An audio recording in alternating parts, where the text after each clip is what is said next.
Hello everyone and welcome to the YouTube channel of Being ACCA. Like we have been solving the Section A and Section B questions from the examiner reports. So this is the question that we are solving from the examiner report which pertains to June 20. So there are only two questions of Section A available in this specific report. So let's get on to solving these questions. Okay. So first of all is a discursive MCQ, no calculations involved.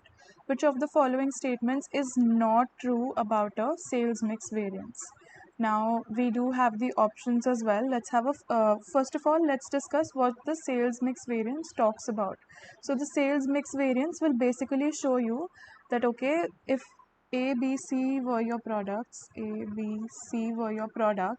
you were supposed to sell 100, you were supposed to sell 50 and 20 of each of these products, and maybe your actual is something like 90, 60 and 10.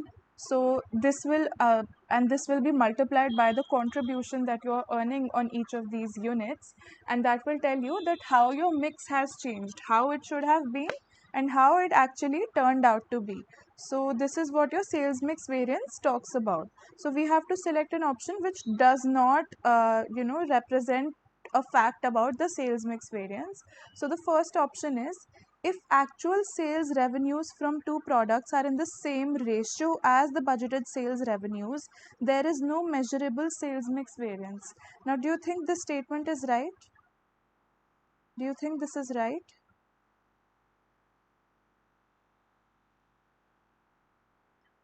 It is saying that the actual revenues are in the same ratio as budgeted sales revenue. So will there be a mix variance? He's saying that there will be no mix variance. The statement is not right.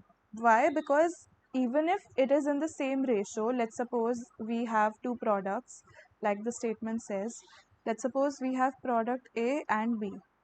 And let's suppose the budgeted revenue was maybe, say, 500,000 for product A, and let's say 250,000 for product B. Now, according to the sales price, let the sales price be 10 for our simplicity. So this means there will be 50,000 budgeted units of A and 25,000 budgeted units of B. Now let's suppose the actual revenue that turned out for us was, let's say this was in the same ratio. So this is 400,000 and this is 200,000. Again, same ratio, 2:1. Now, do you think there will be no sales mix variance? Here my quantities will be 40,000 and 20,000. So don't you think there will be a sales mix variance even though the ratio is same?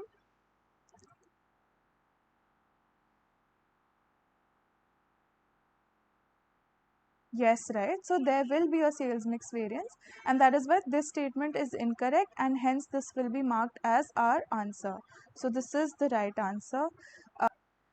Question 11 now. L company has two divisions in the following with the following results in the table below, division A and division B.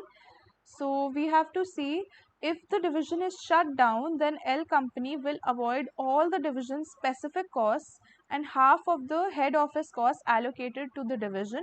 What will be the revised total divisional net loss if company chooses to shut down division A? So we have to evaluate whether or not we have to shut down this division. So what are all the relevant costs that we will be looking at over here?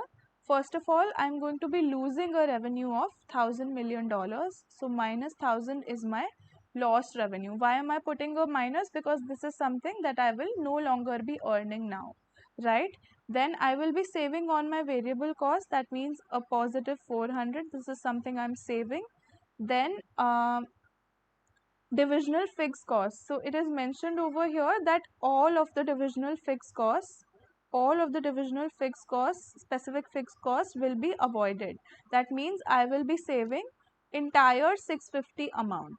Now about the head office cost, it is mentioned that 50% of the head office cost will be saved. So 50 is the total and half of it will be saved. So the half of 50 is 25. That means 25 is something more that I am going to be saving. So if I total all of this up, my overall saving becomes negative 1000 plus 400 plus 650 plus 25 gives you 75. So 75 is our saving. Now let's find out what will be the impact on the total divisional net loss. So earlier what was happening, currently we have a net loss of 100 plus minus 10. So my total loss as of now is minus 110. Now, if division A is shut down, we are having a saving of 75, and that is why your revised loss, so we were already in negative and we are saving some amount from it now.